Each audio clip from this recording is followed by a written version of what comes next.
بادشاہ اور قیدی کہتے ہیں ایک بادشاہ کی عدالت میں کسی ملزم کو پیش کیا گیا۔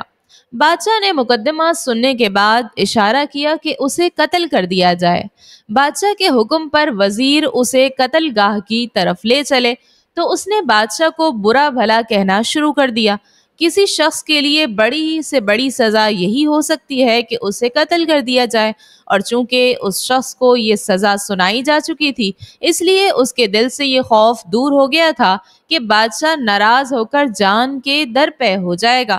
بادشاہ نے یہ دیکھا کہ قیدی کچھ کہہ رہا ہے تو اس نے اپنے وزیر سے پوچھا، یہ کیا کہہ رہا ہے؟ بادشاہ کا یہ وزیر بہت نیک دل تھا۔ اس نے سوچا اگر ٹھیک بات بتا دی جائے تو بادشاہ غصے سے دیوانہ ہو جائے گا اور ہو سکتا ہے قتل کرانے سے پہلے قیدی کو اور عذاب میں مبتلا کرے۔ اس نے جواب دیا، جناب، یہ کہہ رہا ہے کہ اللہ پاک ان لوگوں کو پسند کرتا ہے جو غصے کو پی لیتے ہیں اور لوگوں کے ساتھ بھلائی کرتے ہیں۔ وزیر کی بات سن کر بادشاہ مسکرایا اور اس نے حکم دیا کہ اس شخص کو آزاد کر دیا جائے۔ بادشاہ کا ایک اور وزیر پہلے وزیر کا مخالف اور تنگ دل تھا۔ وہ خیر خواہی جتانے کے انداز میں بولا، یہ بات ہرگز مناسب نہیں ہے کہ کسی بادشاہ کے وزیر اسے دھوکے میں رکھیں اور سچ کے سوا کچھ اور زبان پڑھ لائیں، اور سچ یہ ہے کہ قیدی حضور کی شان میں گستاخی کر رہا تھا، غصہ ضبط کرنے اور بھلائی سے پیش آنے کی بات نہیں کر رہا تھا۔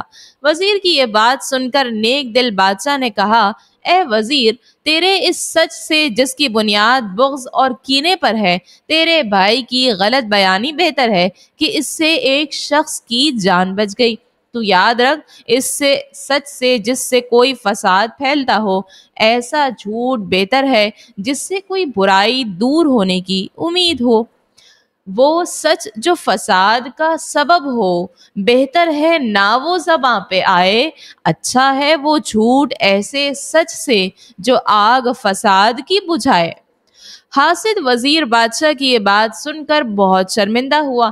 بادشاہ نے قیدی کو آزاد کر دینے کا فیصلہ بحال رکھا اور اپنے وزیروں کو نصیحت کی کہ بادشاہ ہمیشہ اپنے وزیروں کے مشورے پر عمل کرتے ہیں۔ وزیروں کا فرض ہے کہ وہ ایسی کوئی بات زبان سے نہ نکالیں جس میں کوئی بھلائی نہ ہو۔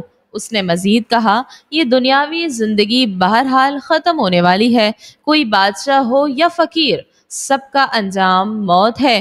اس بات سے کوئی فرق نہیں پڑتا کہ کسی شخص کی روح تخت پر قبض کی جاتی ہے یا فرش خاک پر۔